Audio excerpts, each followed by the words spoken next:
Bhojpuri cinema के power star Pawan Singh के पास आखिर कुल कितनी संपत्ति है और उन पर कितना कर्ज है। चुनावी हल्फनामे के मुताबिक उनकी असली कमाई और धन दौलत का चौंकाने वाला खुलासा सामने आया है। इसके साथ ही उनकी पत्नी ज्योति सिंह को लेकर भी एक बड़ी अपडेट है जो हर किसी को हैरान कर रही है। भोजपुरी फिल्म इंडस्ट्री के सबसे बड़े सितारों में शुमार पवन सिंह हमेशा अपनी फिल्मों, गानों और अपनी निजी जिंदगी को लेकर सुर्खियों में बने रहते हैं, लेकिन इस बार उनकी चर्चा उनकी दौलत, शोहरत और उनके ऊपर चल रहे कर्ज को लेकर हो रही है। चुनावी प्रशासन के सामने दाखिल किए गए आधिकारिक चुनावी हल्फनामे यानी एफए के मुताबिक पवन सिंह की कुल संपत्ति और उनके कर्ज का पूरा बचा कुचा कच्चा चिट्ठा सामने आ चुका है, जिसने सभी को हैरान कर दिया है।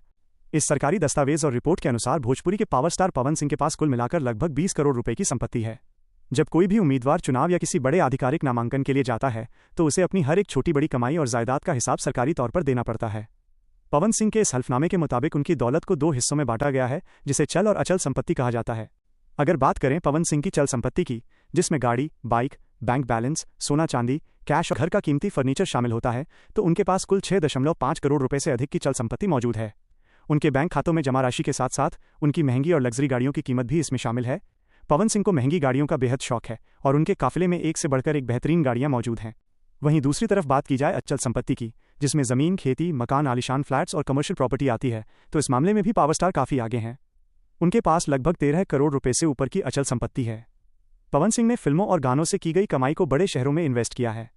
रिपोर्ट के मुताबिक उनके पास बिहार के आरा और पटना के अलावा उत्तर प्रदेश के लखनऊ और महाराष्ट्र के मुंबई जैसे बड़े और पॉश इलाकों में कीमती जमीन और फ्लैट मौजूद हैं। इन सभी शहरों में उनकी प्रॉपर्टीज की कीमत करोड़ों में आंकी गई है। लेकिन इस पूरे खुलासे में सबसे चौंकाने वाली बात जो सामने आई है वो है पवन सिंह के ऊपर चढ़ा कर्ज। जहां एक तरफ उनके पास 20 करोड़ रुपए की मलकियत है, वहीं उनके ऊपर लगभग 2 करोड़ 30 लाख रुपए से लेकर 2.40 करोड़ रुपए तक का कर्ज भी चल रहा है। हालांकि इस कर्ज को लेकर बताया जा रहा है कि ये कोई डूबने वाला कर्ज नहीं है, बल्कि उन्होंने जो महंगी और लग्जरी गाड़ियां खरीदी हैं, उनकी चल रही ईएमआई और कुछ पर्सनल लोन की वजह से ये राशि उनके हल्फनामे में कर्ज के रूप में दर्ज दिखाई दे रही है। इस चुनावी एफिडेविट में एक और सबसे बड़ा मुद्दा उनकी निजी जिंदगी और पत्नी ज्योति सिंह को लेकर सामने आया है। पवन सिंह ने इस सरकारी दस्तावेज में ज्योति सिंह को ही अपनी पत्नी के रूप में दर्ज किया है। इसके पीछे का सबसे बड़ा कारण यह बताया जा रहा है कि अभी तक अदालत या कोर्ट की तरफ से उनके रिश्ते और तलाक को लेकर कोई अंतिम फैसला नहीं सुनाया गया है। कानूनी तौर पर मामला लंबित होने की वजह से उन्होंने सरकारी कागजों में ज्योति सिंह का नाम ही अपनी पत्नी के रूप में दर्ज रखा है।